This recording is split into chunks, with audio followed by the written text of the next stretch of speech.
آل محمد كما صليت على إبراهيم وعلى آل إبراهيم إنك حميد مجيد اللهم بارك على محمد وعلى آل محمد كما باركت على إبراهيم وعلى آل إبراهيم إنك حميد مجيد حبيب خدا अशरफ अंबिया के अर्शे मजीद अशबुद मुत्तका बलगल उला बिकमालिही कशफत दुजा बिजमालिही हसनत जमीअ खिसालिही सल्लु अलैहि व आलिहि बलगल उला बिकमालिही कशफत दुजा बिजमालिही हसनत जमीअ खिसालिही सल्लु अलैहि व आलिहि बलगल उला बिकमालिही कशफत दुजा बिजमालिही हसनत जमीअ खिसालिही सल्लु अलैहि व आलिहि सल्लल्लाहु अलैहि वसल्लम सल्लल्लाहु अलैहि वसल्लम सल्लल्लाहु ताआला अलैहि वसल्लम। सम्मानित उपस्थित मुसल्लियान आज़म, আল্লাহ রব্বুল আলামিনের দরবারে অসংখ্য অগণিত শুকরিয়া যে আল্লাহ রব্বুল আলামিন আজকের এই পবিত্র জুমার দিনে আল্লাহর ঘর মসজিদে এসে সর্বাগ্রে হাজিরি দেওয়ার তৌফিক দান করেছেন। এজন্য সকলেই অন্তরস্থল থেকে শুকরিয়া আদায় করে বলি আলহামদুলিল্লাহ।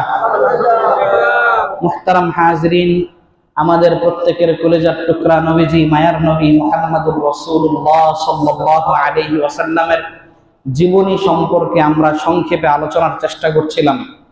সেই ধারাবাহিকতায় আমরা জেনেছিলাম নবীজি সাল্লাল্লাহু আলাইহি ওয়াসাল্লাম এক পর্যায়ে আল্লাহর পক্ষ থেকে আদেশপ্রাপ্ত হয়ে মক্কার জমিন নবীজির মিশনের জন্য অনুকূল না হওয়ার কারণে, প্রতিকূলতার কারণে আল্লাহ রাব্বুল আলামিন নবীজিকে হিজরতের নির্দেশ দিলেন যে নবী আপনি হিজরত করে মদিনায় চলে যান।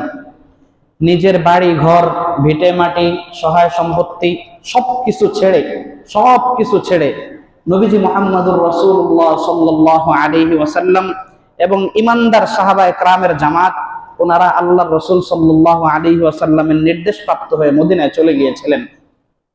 কথাটা শুনতে বড় সহজ মনে হলো আমাদের যে নবীজি মদিনায় গেলেন। আসলে আমরা একটু আমাদের অবস্থানটা চিন্তা করি।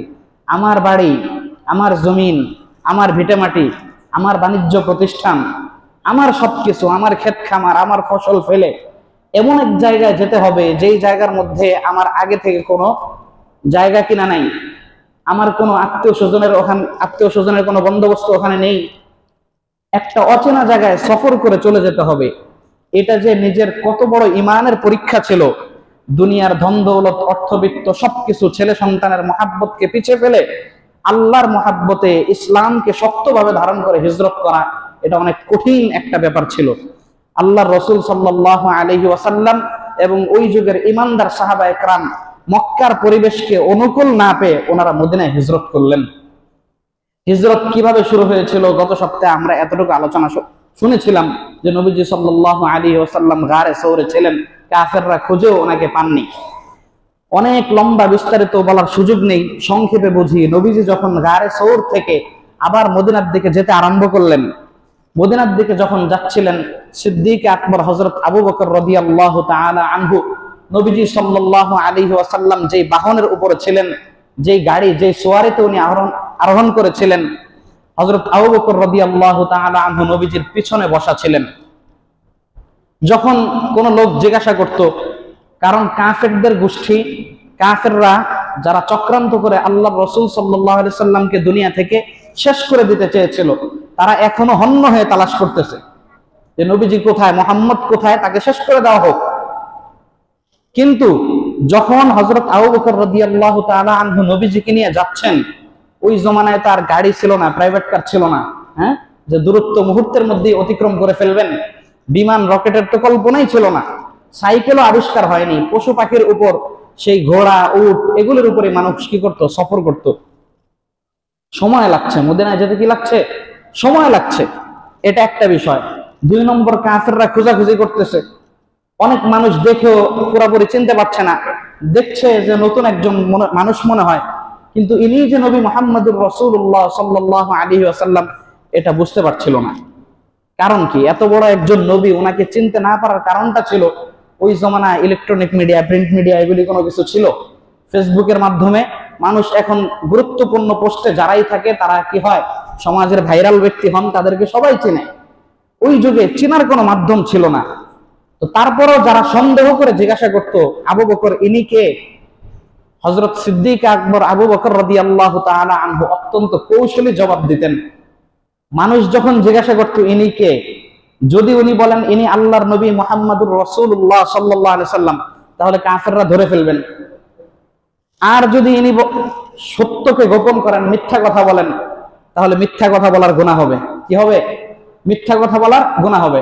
হযরতে আবু বকর রাদিয়াল্লাহু তাআলা আনহুর অন্তরের মধ্যে আল্লাহ রাব্বুল আলামিন এমন এক কৌশল ঢেলে দিলেন, হযরত আবু বকর রাদিয়াল্লাহু তাআলা অত্যন্ত কৌশলে বললেন, হাযার রাজুলু ইয়াহদিনি ইলাস সাবিল। দুনিয়ার মক্কার সমস্ত কাফেররা যখন জায়গায় জায়গায় নবীজিকে তালাশ করে, তালাশ করতে গিয়ে যখন আনকমন কোনো অপরিচিত কোনো ব্যক্তিকে দেখে, সেই ধারাবাহিকতায় নবীজির ব্যাপারে যখন জিজ্ঞাসা করা হলো, ও আবু বকর তোমার সাথে উনি কে? হযরত আবু বকর বললেন, হাযার রাজুলু ইয়াহদিনি ইলাস সাবিল। আমার সাথে যাকে দেখতে পাচ্ছ উনি হচ্ছেন আমার পথ প্রদর্শক, আমার পথ প্রদর্শক। উনি আমাকে রাস্তা দেখান। কি দেখান? রাস্তা দেখান। তো সাধারণ লোক মনে করতো কি, যে হযরত আবু বকর ইনি মনে হয় রাস্তা চেনেন না, যেহেতু সফর করতেছেন তো নবীজি তাকে রাস্তা দেখায় দেখায় চিনে নিয়ে যাইতেছে। আর হযরত আবু বকর রাদিয়াল্লাহু তাআলা উনি অন্তরে উদ্দেশ্য নিছেন, উনি আমাকে রাস্তা দেখান মানে উনি আমাকে জাহান্নামের রাস্তা দেখান না, জান্নাতের রাস্তা দেখান। কোনটা দেখান? জান্নাতের রাস্তা দেখান। বলেন তো হযরতে আবু বকর রাদিয়াল্লাহু আনহু মিথ্যা বলেছেন এখানে? উনি মিথ্যা বলেন নাই, মিথ্যাও বলা লাগেনি, আর ওনার উদ্দেশ্য উনি সাকসেস। আল্লাহ রাব্বুল আলামিন এরকম একটা কৌশল ওনার দিলের মধ্যে ঢেলে দিলেন। হযরত আবু বকর রাদিয়াল্লাহু তাআলা আনহু নবীজিকে নিয়ে চললেন।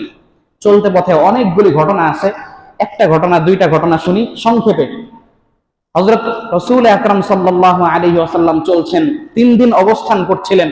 খাবার দাবারের কোনো ব্যবস্থা নাই, দানা পানির কোনো বন্দোবস্ত নাই, ক্ষুধার্ত হয়ে আছেন। এমন সময় হযরতে উম্মে মা'বাদের তাঁবুর পাশ দিয়ে যাচ্ছিলেন। এই উম্মে মা'বাদ অত্যন্ত পরোপকারী, মেহমান নওয়াজ একজন মানুষ ছিলেন।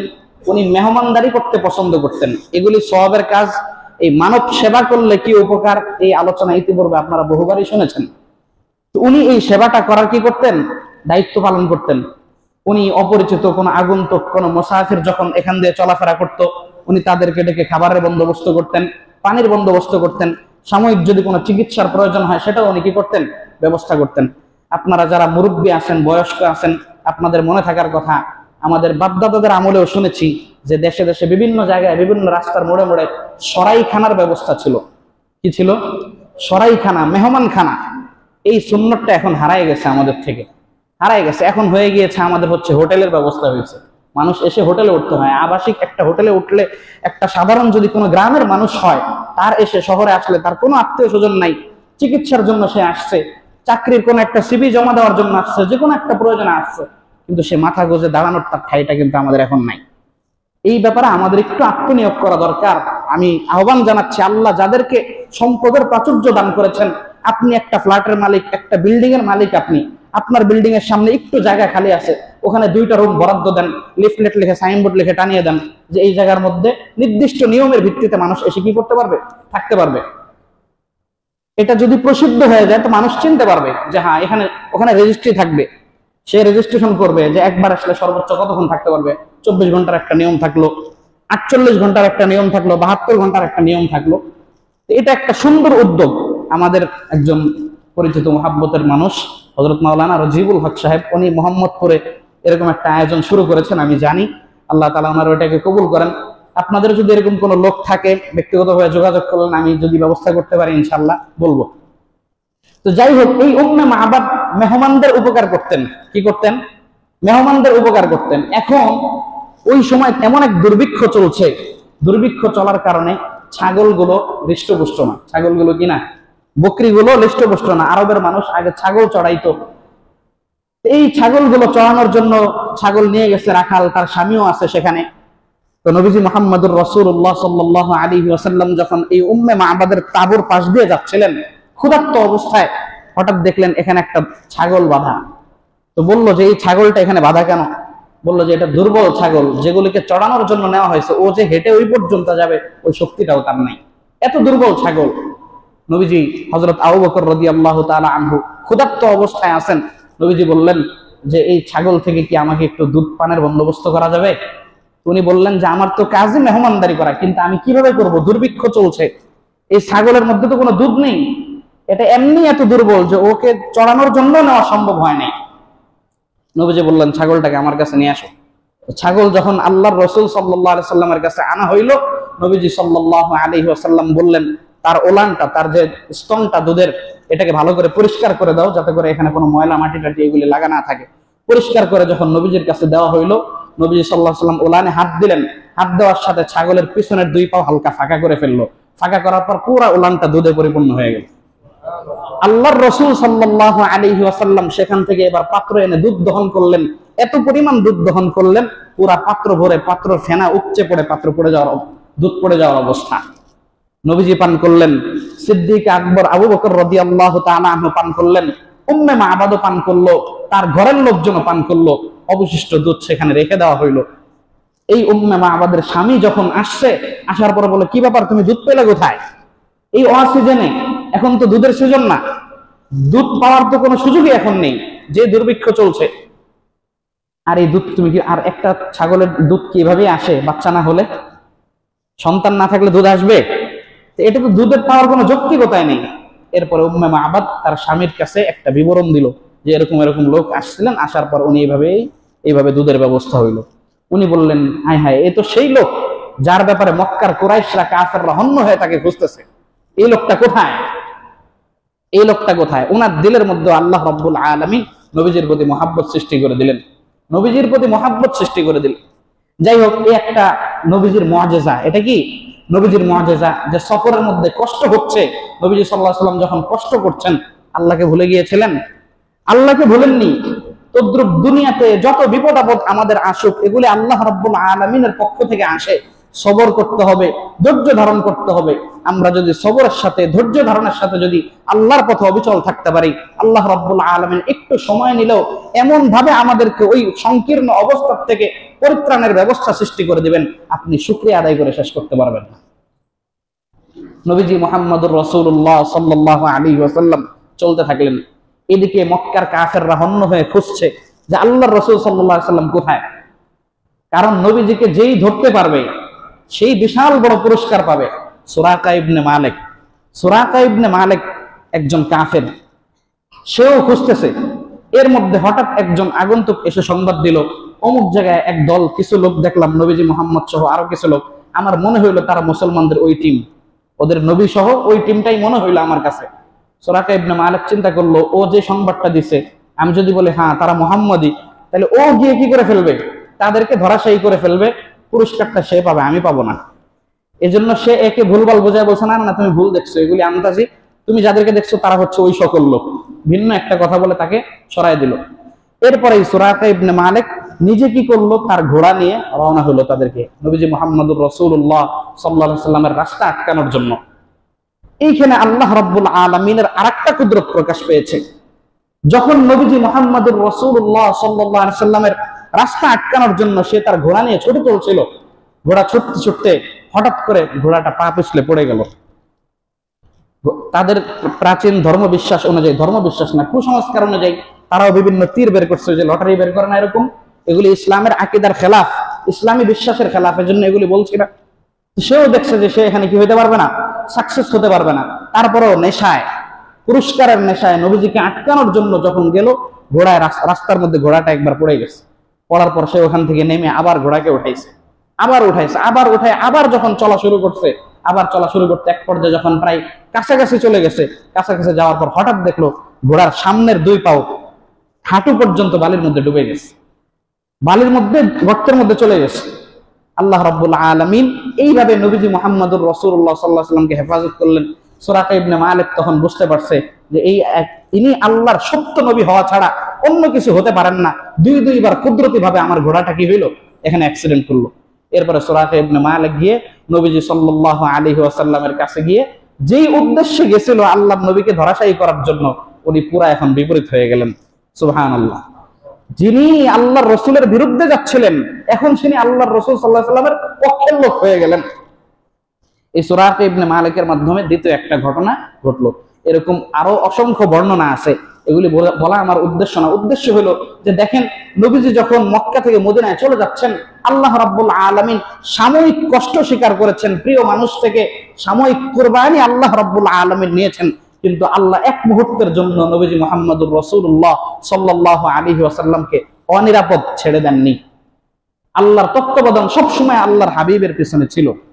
নবীজি সাল্লাল্লাহু আলাইহি ওয়াসাল্লাম চলতে চলতে কুবায় গিয়ে উঠলেন। কোথায় গেলেন? কুবায় গিয়ে উঠলেন। কুবায় গিয়ে ওঠার পর ওখানে কুবা মসজিদ নির্মাণ করলেন। আশপাশের মানুষ, সমস্ত মানুষ এসে নবীজিকে অভিবাদন জানাইলো, স্বাগতম জানাইলো। এমনকি তখন নবীজি সাল্লাল্লাহু আলাইহি ওয়াসাল্লাম সমস্ত মানুষ যখন আল্লাহর রাসূল সাল্লাল্লাহু আলাইহি ওয়াসাল্লামকে স্বাগতম জানাচ্ছিল, ইস্তেকবাল করছিল, ফুলের শুভেচ্ছা জানাচ্ছিল, ওই সময় নবীজি চুপচাপ আছেন। আর উপর থেকে আসমান থেকে আয়াত নাজিল হয়, ফাইন্নাল্লাহা হুয়া মাওলাহু ওয়া জিবরিল ওয়া সালিহুল মুমিনিন। দুনিয়ার মানুষগুলো আল্লাহর হাবিবকে অভিবাদন জানায়, সম্মান জানায়, ইস্তেকবাল করে। আর আল্লাহ আসমান থেকে বলেন, এই দুনিয়ার মানুষগুলোই শুধু না, ফাইন্নাল্লাহা হুয়া মাওলাহ, আমি আল্লাহ নবীজি মুহাম্মদ আপনার অভিভাবক। কি দুনিয়ার মানুষ আপনাকে অভিবাদন জানায়, আপনাকে ইস্তেকবাল করে, আপনি ওদের ইস্তেকবাল শুনে শুধু আমাকে বলেন না, আমিও আপনার ইস্তেকবাল করছি। ওয়া জিবরিল, আর জিব্রাইল আপনার ইস্তেকবাল করে। কি করে? ওয়া সালিহুল মুমিনিন, সমস্ত ভালো মানুষগুলো আপনার ইস্তেকবাল করে। কুবার মধ্যে নবীজি সাল্লাল্লাহু আলাইহি ওয়াসাল্লাম আসলেন। এই কুবার মধ্যে আসার পর এই কুবা মসজিদ যখন এনে এখানে নির্মাণ করলেন, এই নির্মাণ করা সম্পর্কে, কুবা মসজিদ সম্পর্কে কোরআনের একটা আয়াত আছে, লামাসজিদুন উসসিসা আলাত তাকওয়া মিন আউওয়ালি ইয়াউমিন আহাক্কু আন তাকুমা ফীহি রিজালুন ইউহিব্বুনা আন ইয়াতাতাহহারু ওয়াল্লাহু ইউহিব্বুল মুত্তাহহিরিন। এই কুবা মসজিদ আল্লাহর রাসূল সাল্লাল্লাহু আলাইহি ওয়াসাল্লামকে আল্লাহ তাআলা কোরআন আয়াত নাযিল করে বললেন, লামাসজিদুন উসসিসা আলাত তাকওয়া। নবীজি কুবায় সর্বপ্রথম যে কুবা মসজিদটা নির্মাণ করলেন, আল্লাহর রাসূল আল্লাহর পক্ষ থেকে নবুয়ত লাভ করার পর সর্বপ্রথম মসজিদ যেটা নিজে নির্মাণ করেছেন, সেটা কি মসজিদ? কুবা মসজিদ। এই কুবা মসজিদের ভিত্তি আল্লাহ সার্টিফিকেট দিচ্ছেন তাকওয়ার উপরে হয়েছে। কিসের উপরে? কুবা মসজিদের ভিত্তি কিসের উপর? তাকওয়ার উপর, ইখলাসের উপর, লিল্লাহিয়াতের উপর, আল্লাহর সন্তুষ্টির উপর এই কুবা মসজিদের ভিত্তি। এই জিনিসটা আমি একটু সংক্ষিপ্ত কোট করতে চাই আমাদের সমাজের শিক্ষার জন্য। কিসের জন্য? শিক্ষার জন্য। দেখেন, ইসলামে মসজিদ যে ব্যবস্থাপনার কথা বলা হয়েছে, এর মধ্যে মৌলিক দুইটা ফান্ডামেন্টাল চেতনার কথা বলা হয়েছে। একটা ইসলামী চেতনা, আর একটা অনইসলামিক মুনাফিকি চেতনা। আর একটা কি? মুনাফিকি চেতনা। দ্বিতীয় আর একটা চেতনার কথা বলা হয়েছে। আল্লাহ কোরআনের মধ্যে নাযিল করেন, ওয়াল্লাযীনা ইত্তাখাযু মাসজিদান দিরারান ওয়া কুফরান ওয়া তাফরীকান বাইনাল মুমিনিন ওয়া ইরসাদান লিমান হারাবাল্লাহ ওয়া রাসূলাহু মিন ক্বাবল। আল্লাহ বলেন, দুনিয়ার যে সকল মানুষেরা মসজিদকে দেরার হিসাবে কবুল করে, কি হিসাবে? মসজিদকে দেরার হিসাবে কবুল করে, ওয়া তাফরীকান বাইনাল মুমিনিন, মুমিনদের মধ্যে ফাটল সৃষ্টি করার জন্য। কিসের জন্য? ফাটল সৃষ্টি করার জন্য। আল্লাহ রাব্বুল আলামিন ধমক দিলেন এখানে। মুসলমানরা মসজিদে কুবা নির্মাণ করলো। মুসলমানরা কি করলো? মসজিদে কুবা নির্মাণ করলো। আর মুনাফিকরা বিপরীতে আরেকটা মসজিদ নির্মাণ করলো। ওই মসজিদকে আল্লাহ রাব্বুল আলামিন মসজিদে দিরার হিসাবে ঘোষণা দিয়েছেন। মসজিদে দিরার হিসাবে ঘোষণা দিয়েছেন মুনাফিক কারা? যারা উপরে বেশ ধারণ করেছে মুসলমানের, কিন্তু আসলে ভিতরে ভিতরে বেঈমান। এই জন্য তারা যেন নিরাপদে তাদের কাজ করতে পারে, ওদের ফাঁকিবাজি যেন আমরা ধরতে না পারি। আমাদের কাছে আসলে তো অনেক কিছুই তাদের ফাঁস হয়ে যাওয়ার সম্ভাবনা আছে। এই জন্য তারা আলাদা একটা মসজিদ নির্মাণ করলেন। আল্লাহ রাব্বুল আলামিন এটাকে মসজিদে দেরার হিসেবে সাব্যস্ত করে ধমক দিলেন এবং আল্লাহর নবীকে নির্দেশ দিলেন, ও নবী, আপনি বলে দেন কোন মুসলমান, কোন মুত্তাকি মুমিন যেন মসজিদে দেরার নামাজ পড়তে না যায়, সম্ভব হলো এটা ভেঙে গুড়ায় দেন। এখান থেকে আমাদের বোঝা উচিত, আমাদের সমাজের মধ্যে তো আমরা আশা করি আল্লাহর দরবারে আমরা কেউ মুনাফিক নাই। মুনাফিকের অনেক আচরণ আমার আপনার দ্বারা অগোচরে প্রকাশ পেয়ে যায়, আল্লাহর কাছে ক্ষমা চেয়ে নিব, কিন্তু আমরা প্রত্যেকে আল্লাহর উপর আস্থা রাখি যে আল্লাহ রাব্বুল আলামিন আমাদেরকে যেন খাঁটি মুনাফিকি থেকে বাঁচায় দেন, খাঁটি মুনাফিকি যেন আমাদের মধ্যে না থাকে। কিন্তু চেতনার বিষয়টা সামনে এনে, মন মানসিকতার বিষয়টা সামনে এনে খেয়াল করি, সমাজের মধ্যে প্রয়োজনে মসজিদ বানানো যাবে। সমাজের মধ্যে কি প্রয়োজনে মসজিদ শুধু বানানোই যাবে না, বানানোটা অনেক উত্তম কাজ। একটা এলাকায় জনবসতি হয়েছে, তো ওই জনবসতি থেকে মসজিদগুলি অনেক দূরে, তো ওখানে যদি একটা মসজিদ তৈরি করা হয়, মুরব্বীদের নামাজ পড়তে সহজ হয়, মুরব্বীদের নামাজ পড়তে কি হয়, আরামদায়ক হয়। আজকালকার যুগ কিয়ামতের কাছাকাছি সময় আমরা বসবাস করি, শয়তানের ধোঁকা আমাদেরকে বেশি দেয়, একটু কষ্ট করে আমরা মসজিদ দূরে হলে যেতে রাজি না। সেই হিসাবে একটা মসজিদ যদি আমাদের বাড়ির কাছে হয়, আলহামদুলিল্লাহ, ভালো। এটা শুধু ভালো না, অনেক ভালো, এবং ইসলামের মধ্যে এটা একটা প্রশংসনীয় বিষয়।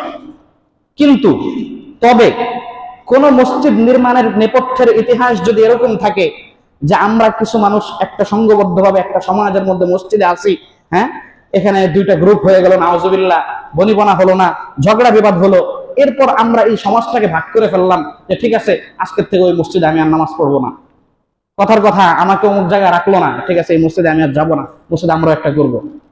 এরপর আমরা একটা মসজিদ করলাম, করার পর ওই মসজিদেই নামাজ পড়ি, এই মসজিদের ছায়াও মারাইতে চাই না, এই মসজিদের দিকে তাকাইতেও চাই না।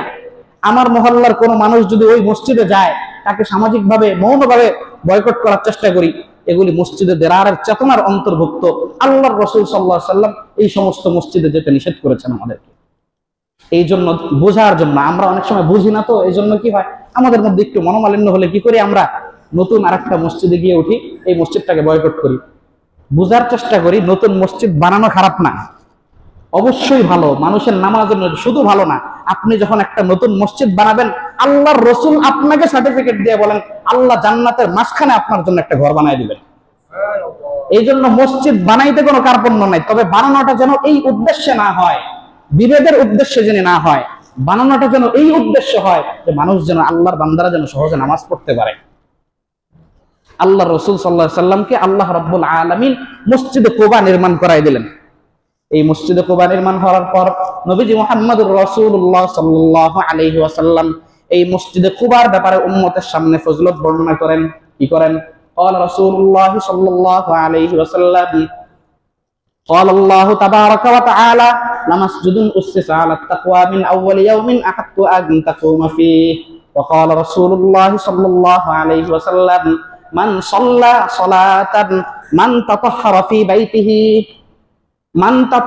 في بيته وصلى صلاة في مسجد قباء كان له أجر عمرة। নবীজি মুহাম্মদ বলেন সাল্লাল্লাহু আলাইহি ওয়াসাল্লাম, দুনিয়ার মুসলমান কোন ব্যক্তি যদি নিজের ঘরের মধ্যে সুন্দর করে পবিত্রতা করে ওযু বানায়, কি করে, সুন্দর করে ওযু করে যখন কোন ব্যক্তি মসজিদে কুবার মধ্যে যাবে, আর মসজিদে কুবার মধ্যে গিয়ে যখন এক ওয়াক্ত নামাজ পড়বে, আল্লাহর নবী উম্মতকে সার্টিফিকেট দিয়ে বলেন তার জিন্দেগীর মধ্যে আল্লাহ রাব্বুল আলামিন একটা কবুল উমরার সওয়াব লিখে দেন। একটা কবুল উমরার সওয়াব, আপনি শুধু 2 রাকাত নামাজ পড়বেন, আল্লাহ রাব্বুল আলামিন পূর্ণ একটা কবুল উমরার সওয়াব লিখে দেন। এই জন্য হাজী সাহেবরা, মুতামির যারা উমরা করার তৌফিক আল্লাহ আমাদেরকে দেন, হজ করার তৌফিক আল্লাহ যাদেরকে দেন, মসজিদে কুবার ওই এলাকায় গিয়ে অবশ্যই ওখানে একটা রাকাত নামাজ পড়তে আমরা কি করব না, পিছিয়ে যাব না ইনশাআল্লাহ। আল্লাহ রাব্বুল আলামিন আমাদেরকে তৌফিক দান করেন। আল্লাহর রাসূল সাল্লাল্লাহু আলাইহি ওয়াসাল্লাম কুবায় 4 দিনের মতো, সোম, মঙ্গল, বুধ, বৃহস্পতিবার 4 দিন থাকলেন। কয়দিন থাকলেন? এরপর আবার সফর শুরু করলেন। নবুয়তের দায়িত্ব পাওয়ার পর প্রথম মসজিদ নির্মাণ করলেন মসজিদে কুবা। আবার মদিনার দিকে রওনা হচ্ছেন। কোন দিকে? মদিনার দিকে যখন রওনা হন, আমি সংক্ষেপ করছি, সমস্ত ইমানদার ওই বাইআতে আকাবা, আকাবায়ে উলা, আকাবায়ে সানিয়া, হিজরতের সময় আপনারা আলোচনা শুনেছেন যে নবীজি কয়েকটা বায়াত নিয়েছিলেন। মুসলমানদের প্রতিনিধি দল মক্কায় গিয়ে, আল্লাহর রাসূল মক্কায় থাকতে আল্লাহর রাসূলের হাতে বায়াত নিয়ে মদিনায় এসে ইসলামের কাজ করছিল। কি করছিল? তারা এই জায়গাটাকে যখন নবীজি সাল্লাল্লাহু আলাইহি ওয়াসাল্লামের জন্য উপযোগী মনে করলেন, আল্লাহর পক্ষ থেকেও নির্দেশ চলে আসলো, আল্লাহর নবী হিজরত যখন করলেন, এবার ওই সকল মুসলমানরা নবীজিকে কি করছে? ইস্তেকবাল করার জন্য, মদিনার জন্য প্রস্তুত। ছোট ছোট বাচ্চারা, তালা আল বদরু আলাইনা মিন সানিয়াতিল ওয়াদা আইয়ুহাল মাবউসু ফিনা জিতা বিল আমরিল মুতা। সমস্ত কচি কচি বাচ্চারা সুন্দর সুন্দর কবিতা পড়ে আল্লাহর রাসূল সাল্লাল্লাহু আলাইহি ওয়াসাল্লামকে ইস্তেকবাল করলেন। কি করলো? নবীজিকে ইস্তেকবাল করলো। এবার নবীজি আসছেন, নবীজিকে রিসিভ করার জন্য সমস্ত মানুষ দলমত নির্বিশেষে, একদম কট্টর ইহুদি যারা, কট্টর মুনাফিক যারা, তাদের হিসাব আলাদা। তারা আল্লাহর রাসূল এমন একজন আগন্তুক, এমন মহান মানুষ আমাদের জমিনে পা রাখছেন, নবীজিকে রিসিভ করার জন্য আসছে। কে না আল্লাহর রাসূল সাল্লাল্লাহু আলাইহি ওয়াসাল্লামকে নিজের বাড়িতে নিতে চায় বলেন? সবাই তো নিতে চাবে। সবাই বেঁচে ব্যস্ত, হুজুর আমার ঘরে আসেন, হুজুর আমার ঘরে আসেন, হুজুর আমার ঘরে আসেন। নবীজি এমন এক বিপাকে পড়লেন, এর ঘরে গেলে ও মন খারাপ করবে, ওর ঘরে গেলে ও মন খারাপ করবে। নবীজি বললেন, ছেড়ে দাও, উঠ চলুক। উঠ কি? নবীজি যেই উটের উপর আরোহণ করে, যেই উটের উপর সওয়ার হয়ে গিয়েছিলেন, ওই উট চলতে চলতে হঠাৎ এক জায়গায় বসে পড়লেন। হঠাৎ উট কি হয়ে গেল? এক জায়গায় বসে পড়লো কুদরতি ভাবে, নবীজি বসাননি। উট আবার দাঁড়াইলো, আবার দাঁড়ায় কয়েকটা চক্কর দিয়ে আবার আগের জায়গায় এসে বসছে, অন্য কোনো জায়গায় কি বসে নাই।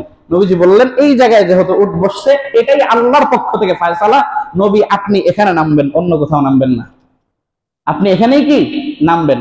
বাস আল্লাহর পক্ষ থেকে মীমাংসা হয়ে গেল, নবী আপনি এখানে অবতরণ করেন। নবীজি সাল্লাল্লাহু আলাইহি ওয়াসাল্লাম ওখানে নামলেন। হযরত সাহাবী পয়গম্বর হযরতে আবু আইয়ুব আনসারী রাদিয়াল্লাহু তাআলা আনহু, ওনার বাড়িতে আল্লাহর রাসূল সাল্লাল্লাহু আলাইহি ওয়াসাল্লাম কি হইলেন? মেহমান হইলেন। ওখানে মেহমান থাকলেন নবীজি সাল্লাল্লাহু আলাইহি ওয়াসাল্লাম। এইখানে মেহমান থেকে এখান নবীজি সাল্লাল্লাহু আলাইহি ওয়াসাল্লাম নিয়মতান্ত্রিক মদিনার মধ্যে ওনার মিশন আস্তে আস্তে বাস্তবায়ন শুরু করলেন প্রাথমিক পর্যায়ে। সংক্ষেপে বুঝি, মদিনায় যখন আল্লাহর রাসূল সাল্লাল্লাহু আলাইহি ওয়াসাল্লাম এসেছিলেন, মদিনার মানুষগুলো মৌলিকভাবে 3 ভাগে বিভক্ত ছিল। কত ভাগে? 3 ভাগে। এক ভাগ মুসলমান, এক ভাগ কি? মুসলমান। দ্বিতীয় ভাগ পৌত্তলিক মুশরিক যারা আগে থেকে ছিল। তৃতীয় আরেকটা গ্রুপ ছিল ইহুদি। এই 3 গ্রুপ, মুসলমান, পৌত্তলিক, মুশরিক, ইহুদি, এই 3 প্রকারের মানুষ ছিল। এই 3 প্রকার মানুষের মধ্যে মুসলমান যারা, এরা আবার 2 প্রকার। মুসলমান যারা ছিল তারা কত প্রকার? 2 প্রকার। এক প্রকার মুসলমান যারা আগে থেকেই মদিনার আদিবাসী, আগে থেকেই এখানে আছে। আর দ্বিতীয় প্রকার মুসলমান হচ্ছে যারা মক্কা থেকে হিজরত করে এসেছেন, যারা মক্কা থেকে হিজরত করে এসেছেন। নবীজি সাল্লাল্লাহু আলাইহি ওয়াসাল্লাম বলেন, নিজের বাড়ি ঘর ভিটে মাটি সবকিছু শেষ করে এসেছে, এদিকে মদিনার যে সমস্ত লোকগুলো আল্লাহর রাসূল সাল্লাল্লাহু আলাইহি ওয়াসাল্লামের উপর ঈমান আনছে, নবীজি সাল্লাল্লাহু আলাইহি ওয়াসাল্লাম এই 2 গ্রুপের মধ্যে একটা ভ্রাতৃত্বের সর্বোচ্চ মেল বন্ধন তৈরি করে দিলেন, যেই বন্ধন পৃথিবীর ইতিহাসে আজও পর্যন্ত একমাত্র আল্লাহর হাবিব ছাড়া আর কেউ এর দৃষ্টান্ত দেখাতে পারেনি, আর কেউ এর দৃষ্টান্ত দেখাতে পারেনি। নবীজি বললেন, ও আনসারী মুসলমানেরা, ও আনসারী মুসলমানেরা, তোমরা মদিনার আদিবাসী, আল্লাহর রাসূল সাল্লাল্লাহু আলাইহি ওয়াসাল্লামের প্রতি ঈমান আনছো, আল্লাহর নবীকে তোমরা রিসিভ করলা। শুধু আমি নবীকে রিসিভ করনি, তোমাদের ঈমানের ভাই মদিনার মধ্যে, মক্কার মধ্যে যে সকল মুসলমানেরা কাফের দ্বারা নির্যাতিত হয়েছিল, তাদেরকেও তোমরা ভাই হিসেবে বরণ করে নাও। বলে, নবীজি আমরা প্রস্তুত। কিভাবে তাদেরকে ভাই হিসেবে বরণ করে নিব? বলে, তোমার সংসারের মধ্যে তাদেরকে জায়গা দিবা, তোমার ভূমির মধ্যে তাদেরকে জায়গা দিবা, তোমার সম্পদের মধ্যে তাদেরকে হিস্সা দিবা। খুব সহজ। আমরা পারতাম এরকম? আরে রোহিঙ্গা মুসলমান যখন এদেশে আসে, রোহিঙ্গা মুসলমান যখন এদেশে আসে, ত্রাণ উঠিয়ে উঠিয়ে আমরা দিছি, ত্রাণ উঠিয়ে আমরা দিয়েছি, কিন্তু আমরা কি সাদরে তাদেরকে বরণ করতে পেরেছি? আমাদের পরিবারের মধ্যে একটু চিন্তা করেন তো, আমি আমার পরিবার হলেই তো হিমশিম খেতাম যে একজন লোককে আমি আমার পরিবারের সদস্যের অন্তর্ভুক্ত করব। এটা তো করেই নাই। তাদেরও কিছু জাতিগত সমস্যা আছে, কিন্তু মজলুমানা হালাতে আমরা মুসলমানদেরকে পরস্পরের বিবাদের মুহূর্তে একজন আরেকজনকে রোহিঙ্গা বলে গালি দিতে শুনছি, রোহিঙ্গা বলে গালি দিতে শুনেছি আমরা। এটা আমাদের নেচার, নাউজুবিল্লাহ, এটা ইসলামী নেচার না, এটা ইসলামী ফিতরত না। আল্লাহর রাসূল সাল্লাল্লাহু আলাইহি ওয়াসাল্লাম এভাবে কি করে দিলেন? জোর মেল মোহাব্বত তাদের মধ্যে সৃষ্টি করে দিলেন। মুহাজিররা যারা হিজরত করে এসেছে, তারা বলল, আল্লাহর রাসূল ঘোষণা দিয়েছে, ঠিক আছে আল্লাহর রাসূল, দরকার নাই আমাদের তাদের পরিবারভুক্ত করে দেওয়া, আমাদেরকে পারলে কিছু পুঁজি দিতে বলেন, আমরা পুঁজি খাটিয়ে ব্যবসা করে স্বাবলম্বী হই। পুঁজি খাটিয়ে ব্যবসা করে কি করি? স্বাবলম্বী হই। এরপর অধিকাংশ মানুষই ব্যবসা করেছেন। আল্লাহ রাব্বুল আলামিন যখন সম্পদের প্রাচুর্য তাদেরকে দান করেছেন, সেই সম্পদ আবার তারা তাদেরকে ফেরত দিয়ে দিয়েছে যাদের সম্ভব হয়েছে। এক গ্রুপ। দ্বিতীয় গ্রুপ ছিল কি? পৌত্তলিক মুশরিক। কি মুশরিক? পৌত্তলিক মুশরিক। এই পৌত্তলিক মুশরিক যারা ছিল, এদের মধ্যে 2 মানসিকতার মানুষ ছিল। কিছু মানুষ ছিল ভালো মানুষ, ভালোকে ভালো বলে, সাদাকে সাদা বলে, কালোকে কালো বলে, তাই না? নবীজি মুহাম্মদুর রাসূলুল্লাহ সাল্লাল্লাহু আলাইহি ওয়াসাল্লাম একজন ভালো মানুষ। উনি যে আদর্শ নিয়ে আসছেন এটা ভালো, ওনার মধ্যে কোনো ভেজাল নেই। তারা নবীজি সাল্লাল্লাহু আলাইহি ওয়াসাল্লামের ব্যাপারে সফট কর্নার লালন করলো। আর কিছু মানুষ ছিল গোলামি তবিয়তের মানুষ, গোলামি স্বভাবের মানুষ, তারা নবীজি সাল্লাল্লাহু আলাইহি ওয়াসাল্লামের বিরুদ্ধাচরণ করলো। পত্তলিকদের এক গ্রুপ বিরুদ্ধাচরণ করলো। সেম মুনাফিকদের ব্যাপারও, ইহুদিদের ব্যাপারও। কাদের ব্যাপারও? ইহুদিদের মধ্যে 3টা গোত্র ছিল। যাই হোক, যারা ভালো তারা তো ভালো, মুসলিম এবং অমুসলিমদের মধ্যে যারা ভালো তারা এক গ্রুপ, আর অমুসলিমদের মধ্যে যারা আল্লাহ রাসূল সাল্লাল্লাহু আলাইহি ওয়াসাল্লামকে দেখতে পারে না তারা আরেক গ্রুপ। এবার বলেন, নবীজি সাল্লাল্লাহু আলাইহি ওয়াসাল্লাম এই এলাকাটার মধ্যে 13টা বছর ইসলামের মধ্যে দীক্ষিত হয়ে ইসলামের দাওয়াত দিতে গিয়ে আল্লাহ রাসূল সাল্লাল্লাহু আলাইহি ওয়াসাল্লাম নির্যাতনের সম্মুখীন হয়েছেন, কোনো প্রতিবাদ করেননি। আল্লাহ রাব্বুল আলামিন সময়কে অনুকূল করে প্রতিকূল পরিস্থিতি কাটিয়ে উঠে যখন মদিনার মধ্যে নিয়ে আসলেন, আল্লাহ রাসূলকে আস্তে আস্তে বললেন, ও নবী, আপনি একটি আদর্শ সুন্দর সমাজ ব্যবস্থা প্রতিষ্ঠা করেন। কি করেন? সমাজ ব্যবস্থা প্রতিষ্ঠা করেন। আপনার আদর্শের বিস্তার আপনি ঘটাতে থাকেন। নবীজি নিজের আদর্শের বিস্তার ঘটানোর জন্য বললেন, মুসলমান এবং ইহুদি এবং পৌত্তলিকদের থেকে যারা আমাদের সাথে ভালো সম্পর্ক লালন করে এদেরকে নিয়ে একটা রাষ্ট্রীয় অবকাঠামো সৃষ্টি করলেন এবং একটা সংবিধান মদিনা সনদ নামে রচনা করলেন, যে সংবিধান সর্বপ্রথম পৃথিবীর ইতিহাসে রাষ্ট্রীয় কোনো সংবিধান যদি লেখা হয়ে থাকে সেটা আল্লাহ রাসূল সাল্লাল্লাহু আলাইহি ওয়াসাল্লামের প্রণীত সংবিধান। ওই সংবিধানের মধ্যে অনেকগুলি ধারা আছে, এগুলি ভিন্ন আলোচনা, যদি কখনো ইসলামী রাষ্ট্র ব্যবস্থার উপর আলোচনার প্রয়োজন আসে তখন বলবো ইনশাআল্লাহ। আল্লাহ রাসূল সাল্লাল্লাহু আলাইহি ওয়াসাল্লাম এখানে মৌলিকভাবে কয়েকটা কাজ করলেন, যে আমরা এই এরিয়ার ভিতরে যারা আছি, আমরা একে অপরের সাথে চুক্তিবদ্ধ থাকবো। কি থাকবো? বাহির থেকে যদি কেউ আমাদের উপর আক্রমণ করে, ওই সমস্ত ইহুদিদের উপর আক্রমণ করে যে ইহুদিরা আমাদের সাথে চুক্তিবদ্ধ, তাহলে আমরা মুসলমান হলে সমস্যা নাই, আমরা মুসলমান হয়েও এই ইহুদিদের পক্ষে শত্রুর মোকাবেলায় দাঁড়াবো। তদ্রূপ আমাদের বাংলাদেশেও ধরেন, যদি আমাদের বাংলাদেশের স্বাধীনতা সার্বভৌমত্বকে সমস্ত সংখ্যালঘুরা স্বীকার করে, এদেশের স্বাধীনতার সার্বভৌমত্বকে যদি সমস্ত সংখ্যালঘু, সংখ্যাগরিষ্ঠ, মেজরিটি, মাইনরিটি সবাই যখন আমরা স্বীকার করে চুক্তিবদ্ধ, এদেশের কোন হিন্দুর উপর যদি আক্রমণ হয়, আমি মুসলমান হইলেও আমার ওই হিন্দুকে নিরাপত্তা দেওয়ার দায়িত্ব, যদি দায়িত্ব পালন করতে ব্যর্থ হই, কিয়ামতের দিন আল্লাহর দরবারে জবাবদিহিতা করতে হবে। এটা হলো আমাদের দায়িত্ব। বিপরীত কিছু দায়িত্ব আছে মনের বিষয়, ওই মনের বিষয়টা পেশ করা যাবে না। হিন্দুদের একটা পূজা হচ্ছে, বাস এই পূজার মধ্যে কি করে দিলাম? সাধুবাদ জানাই দিলাম, শুভেচ্ছা জানিয়ে দিলাম, হ্যাঁ, আশীর্বাদ জানাইলাম, তো এটা আপনার বিশ্বাসের উপর প্রশ্ন চলে আসবে। আপনি তাদের নিরাপত্তা দিবেন, তাদের কি দিবেন? নিরাপত্তা দিবেন, কিন্তু শব্দ প্রয়োগে কি হওয়া দরকার? সতর্কতা দরকার। শুভেচ্ছা মানে কি? শুভ ইচ্ছা, শুভ ইচ্ছা। একটা মানুষ আপনার আল্লাহর সাথে শরীক করতেছে, আপনার আল্লাহর সাথে শরীক করতেছে, আর আপনি তার জন্য শুভ ইচ্ছা জ্ঞাপন করছেন। আমরা তো জানি না, কিন্তু আসলে এটা অনেক বড় অন্যায়। নাউযুবিল্লাহ, লা ইলাহা ইল্লাল্লাহ মুহাম্মাদুর রাসূলুল্লাহ পড়ে ঈমানের বিশ্বাসকে নবায়ন করা দরকার। নবীজি সাল্লাল্লাহু আলাইহি ওয়াসাল্লাম বলেছেন, লা তাদখুলুল মুশরিকিনা ফি কানাইসিহিম ওয়া মাআবিদিহিম ফাইন্নাস সাখতাতা তানজিলু আলাইহিম। আল্লাহর রাসূল সাল্লাল্লাহু আলাইহি ওয়াসাল্লাম উম্মতকে সতর্ক করে বলেন, দুনিয়ার যত মুশরিক আছে, যত মূর্তি পূজক আছে, তাদের কোনো উপাসনা তো করবে না, তাদের উপাসনার জায়গায় প্রবেশও করবে না। তাদের উপাসনার জায়গায় কি? প্রবেশও করবে না। কেন বলে? ফাইন্নাস সাখতাতা তানজিলু আলাইহিম। প্রতি মুহূর্তে মুহূর্তে আল্লাহর গজব নাযিল হইতে থাকে ওই জায়গায়, যে জায়গায় তুমি মুসলমান যুবক হিন্দুদের পূজায় গেলা, তারা কোনোদিন তোমার মসজিদে আসলো না, ওই গজবের জায়গায় গেছো, ওই সময় তোমার হায়াতের 1 সেকেন্ড গ্যারান্টি তোমার নাই, ওই সময় যদি তোমার মৃত্যু হয়, ওই গজবের মধ্যে তোমার ইন্তেকাল হবে। হাসর হবে নবীদের সাথে, তাহলে তাই না? হাসর কি তখন নবীদের সাথে হবে? কাদের সাথে হবে? আল্লাহ রাব্বুল আলামিন আমাদেরকে হেফাজত করেন। যাই হোক, বলছিলাম নবীজি সাল্লাল্লাহু আলাইহি ওয়াসাল্লাম চুক্তিবদ্ধ হয়ে সুন্দর একটা অবকাঠামো তৈরি করলেন, যে আমরা ভ্রাতৃত্বের বন্ধনে আবদ্ধ হয়ে আমাদের রাষ্ট্রটাকে আমরা সুসংহত করার চেষ্টা করি, সংগঠিত করার চেষ্টা করি, বহির্রাষ্ট্র বাহিরের শত্রুদের থেকে হেফাজত করার চেষ্টা করি। এটা শুধু মুসলমানদেরকে দিয়ে করেন নাই, মুসলমান, হিন্দু, মুশরিক ধর্ম নির্বিশেষে সকলকে নিয়ে সম্মিলিত ঐক্য পরিষদ করে আল্লাহর রাসূল সাল্লাল্লাহু আলাইহি ওয়াসাল্লাম নিজের রাষ্ট্রের হেফাজত করেছেন। এই পূর্ণ কাজটা করেছেন মসজিদে নববীতে। কোথায়? মসজিদে নববী, মদিনাতুর রাসূল সাল্লাল্লাহু আলাইহি ওয়াসাল্লাম। মুসলমান 2টা মসজিদের কথা আমরা সুন্দরভাবে জানি, একটা হচ্ছে বাইতুল্লাহ, একটা কি? আল মসজিদুল হারাম। 2 নম্বর হচ্ছে আল মসজিদুন নববী, নবীজি মুহাম্মদুর রাসূলুল্লাহ সাল্লাল্লাহু আলাইহি ওয়াসাল্লামের মসজিদ। ইসলামে আরেকটা মসজিদ আছে, আল মসজিদুল আকসা, বাইতুল মুকাদ্দাস, ফিলিস্তিন, মনে আছে না? এই তিন মসজিদ নবীজি সাল্লাল্লাহু আলাইহি ওয়াসাল্লাম মক্কা থেকে হিজরত করলেন, মদিনায় মসজিদে নববী তৈরি করলেন। সর্বপ্রথম মসজিদ নির্মাণ করেছেন কুবার মসজিদ, দ্বিতীয়ত মদিনার মসজিদ। কোন মসজিদ? মদিনার মসজিদ। কিভাবে নির্মাণ করলেন? দুইজন এতিমের জায়গা। কয়জন? দুইজন এতিম সন্তানের জায়গা। ওই যে আল্লাহর রাসূল উটের উপর সওয়ার হয়ে আসছিলেন, উটের উপর সওয়ার হয়ে নবীজি যখন আসেন, ওই উটটা যেই জায়গায় বসে গেছে আল্লাহর রাসূল সাল্লাল্লাহু আলাইহি ওয়াসাল্লাম ওই জায়গার মধ্যেই মসজিদে নববী তৈরি করলেন। ওই মসজিদ আল্লাহর দরবারে কেমন কবুল হইল? ওই মসজিদ আল্লাহর দরবারে এমন কবুল হইল, ক্বালা রাসূলুল্লাহ সাল্লাল্লাহু আলাইহি ওয়াসাল্লাম সালাতুন ফি মসজিদি হাযা আফদালু মিন সালাতি আলফি সালাতিন ফিমা সিওয়াহু ইল্লাল মাসজিদুল হারাম। আল্লাহর হাবিব উম্মতকে লক্ষ্য করে বলেন, ও আমার উম্মতরা ভালো করে মনে রাখো, আল্লাহর দুনিয়ার মধ্যে সবচেয়ে শ্রেষ্ঠ মসজিদ হচ্ছে মসজিদে হারাম।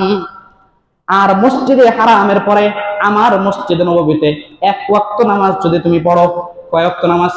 এক ওয়াক্ত নামাজ যদি পড়ো, দুনিয়ার সমস্ত মসজিদে পড়লে আল্লাহ সর্বোচ্চ 27 গুণ বাড়ায় দেন।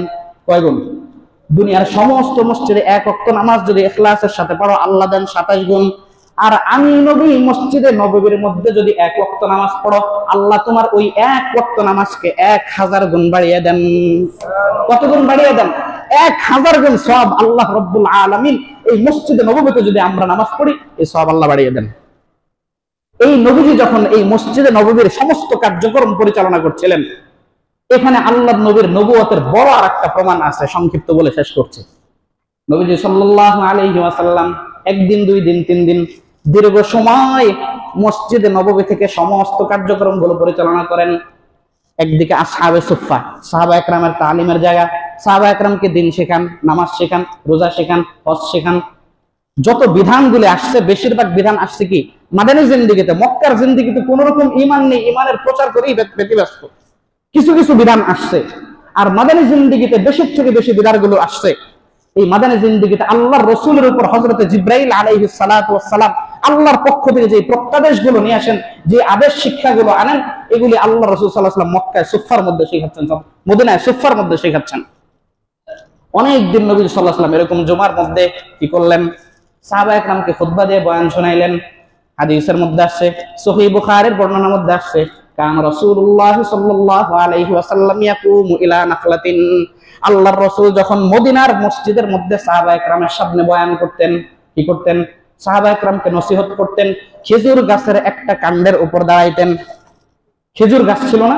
খেজুর গাছের একটা শুকনো খেজুর গাছের কাণ্ডের উপর আল্লাহ রাসূল দাঁড়ায়। যিনি খুতবা দেন একটু উঁচু জায়গায় দাঁড়াতে হয় না? খেজুর গাছের কাণ্ডের উপর দাঁড়াতেন, কখনো হেলান দিতেন ওটাকে দাঁড় করিয়ে। এরপর আনসারী এক মহিলা অথবা এক পুরুষ, ফাকালাতুল আনসারিয়া আনাজআলু লাকা মিনবারান ইয়া রাসূলুল্লাহ। ফাকালা রাসূলুল্লাহ সাল্লাল্লাহু আলাইহি ওয়াসাল্লাম ইন শি'তুম। একজন আনসারী মহিলা অথবা পুরুষ বলল, ও আল্লাহর রাসূল, আপনি শুকনো খেজুর গাছের কাণ্ডের উপর দাঁড়ায় খুতবা দেন, আপনার তো কষ্ট হয়, আপনি যদি অনুমতি দেন আপনার জন্য একটা সুন্দর মিম্বর বানিয়ে দেই। আপনি অনুমতি দিলে কি করি? একটা সুন্দর মিম্বর বানিয়ে দেই। নবীজি বললেন, ইন শি'তুম, যদি চাও দাও, যদি চাও দাও। ফালাম্মা দুফিআ ইলাল মিম্বর, মিম্বর যখন বানানো হলো, মিম্বর যখন কি মিম্বর বানানোর পর প্রথম জুমায় আল্লাহর রাসূল সাল্লাল্লাহু আলাইহি ওয়াসাল্লাম প্রথমবার যখন মিম্বরের মধ্যে উঠে উম্মতের সামনে বয়ান করা শুরু করলেন, ফাসাহাতিন নাখলা ইয়াইন্নু আনিনাস সাবিহ। সমস্ত সাহাবা একরামের জামাত এমন একটা কান্না শুরু করলো, কান্নার আওয়াজ শুনতে আরম্ভ করলো। এমন কানিন সবই, ছোট বাচ্চা যেমন কানতে থাকে এরকম কান্নার আওয়াজ সবাই শুনতেছে, কিন্তু অবাক, কান্নাটা কে করতেছে? কে কান্না করতেছে? আল্লাহর রাসূল সাল্লাল্লাহু আলাইহি ওয়াসাল্লাম তখন ফানাজালা মিনাল মিম্বর, নবীজি মিম্বর থেকে নামলেন। ফাজাম্মান নাখলা, ওই খেজুর গাছটাকে জড়ায় ধরলেন। কি করলেন? খেজুর গাছকে জড়ায় দেওয়ার পরে এরপর হাদিসের মধ্যে আসছে খেজুর গাছের কান্না আরো বেড়ে গেল, আরো বেড়ে গেল। এমন কান্না শুরু করছে, আল্লাহ রাসূল সাল্লাল্লাহু আলাইহি ওয়াসাল্লাম দীর্ঘক্ষণ তাকে জড়ায় ধরে রাখলেন। জড়ায় ধরে পরে সে ঠান্ডা হলো, তাকে বলে দিল। ইবনে মাজার বর্ণনার মধ্যে আসছে, আল্লাহর রাসূল যদি ওই মিম্বর থেকে নেমে ওই খেজুর গাছকে জড়ায় না ধরতো, ওই খেজুর গাছ কিয়ামত পর্যন্ত কান্না করতে থাকতো। এটা আল্লাহর রাসূলের একটা বিশেষ মুআজিজা, এটা আল্লাহর রাসূলের একটা বিশেষ মুআজিজা যে জামাদাত জড় বস্তু যেগুলি আছে, যেগুলির সরাসরি জান নেই, যেগুলি সরাসরি জান নাই, প্রাণ নাই, এই জামাদাতের মধ্যেও, জড় বস্তুর মধ্যেও দীর্ঘদিন এই খেজুর গাছের কাণ্ডের উপর ভর করে আল্লাহ রসুল উম্মতের সামনে খুতবা দিয়েছেন। খেজুর গাছ আজকে দেখছে নবীজির মিম্বর চলে আসছে, নবী আমার উপর আর দাঁড়াবেন না, এই দাঁড়ানোই হয়তো বা ওনার শেষ দাঁড়ানো, কিয়ামত কায়েম হয়ে যাবে, আমি খেজুর গাছকে ভুলবেন না। খেজুর গাছ এই নবীজির বিরহ বেদনা সহ্য করতে পারেনি, কান্না শুরু করছে। আল্লাহ এই কান্না উম্মতের সামনে প্রকাশ করে আল্লাহর নবী যে আল্লাহর পক্ষ থেকে একজন সত্য নবী, সেই প্রমাণ উম্মতের সামনে দিয়েছে। আমি সংক্ষেপে বুঝাইতে চাই, খেজুর গাছ একটা জড় বস্তু। এটা কি একটা জড় বস্তু? এই যে অস্বাভাবিক একটা কাণ্ড ঘটছে, এটা বিশেষ মুআজিজা, বিশেষ অলৌকিক ঘটনা। হাদিস সহিহ বুখারীর বর্ণনা, এটা সহিহ বুখারীর বর্ণনা। এখান থেকে আমাদের বোঝা উচিত, বলেন তো আল্লাহ রাসূল জড় বস্তুকে মহব্বত করলেন না? পরে করেছেন কিনা? করেননি? তাহলে মানে জড় বস্তুর প্রতি মহব্বত লালন করা, জড় বস্তুর প্রতি ভালো ব্যবহার করা, এটা ইসলামের শিক্ষা। এটা কি ইসলামের শিক্ষা? আপনি কথার কথা, আমি দৃষ্টান্ত স্বরূপ ধরে নেন আপনি মসজিদে গেলেন, মসজিদে আসলেন, এসে মসজিদের দেয়াল একটা লাথি দিলেন, নাউজুবিল্লাহ।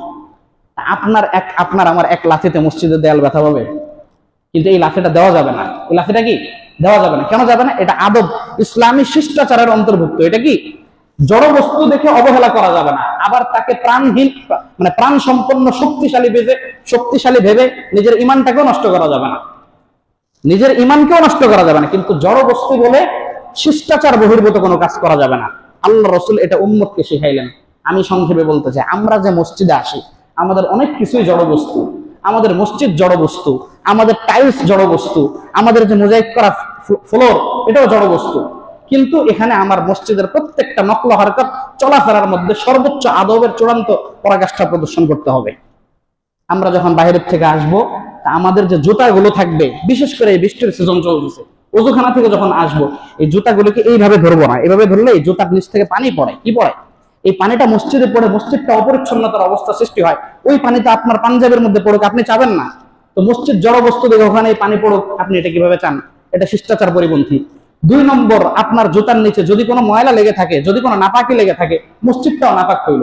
এই জন্য জুতা যখন আমরা ধরবো, জুতা এইভাবে না ধরে জুতা এইভাবে ধরবো। কিভাবে? এইভাবে ধরলে জুতার থেকে কোনো ময়লা মসজিদে পড়বে না ইনশাআল্লাহ। এটা মসজিদের আদাবের অন্তর্ভুক্ত। মসজিদের মধ্যে আমরা অনেকে মোবাইল ব্যবহার করি, অবশ্যই রিংটোন বন্ধ রাখবো অথবা সাইলেন্ট করার চেষ্টা করব। এমন কোন গান যেন মসজিদের মধ্যে না বাজে যে গানটা শরীয়ত সমর্থিত না। একটা রিং আসছে কিন্তু পূর্ণ বাদ্য আসছে, ইসলামী শরীয়তের মধ্যে বাদ্য হারাম, কিন্তু এই বাদ্যটা মসজিদে বেজে গেল। এই জন্য জড় বস্তু দেখে অবহেলা করার সুযোগ নাই। জড় বস্তুকে প্রাণ সম্পন্ন বস্তু মনে করে নিজের ইমানের উপর কোনো বিপদ ডেকে আনবো না। আর জড় বস্তু দেখে শিষ্টাচার পরিপন্থী কোনো কাজও করবো না। আল্লাহ রাব্বুল আলামিন আমাদের প্রত্যেককে আমল করার তৌফিক দান করুন, আমিন। ওয়া আখিরু দাওয়ানা আলহামদুলিল্লাহি রাব্বিল আলামিন। যারা ক্বাবলাল জুমা 4 রাকাত সুন্নাত পড়েনি, সুন্নাত আদায় করে নি।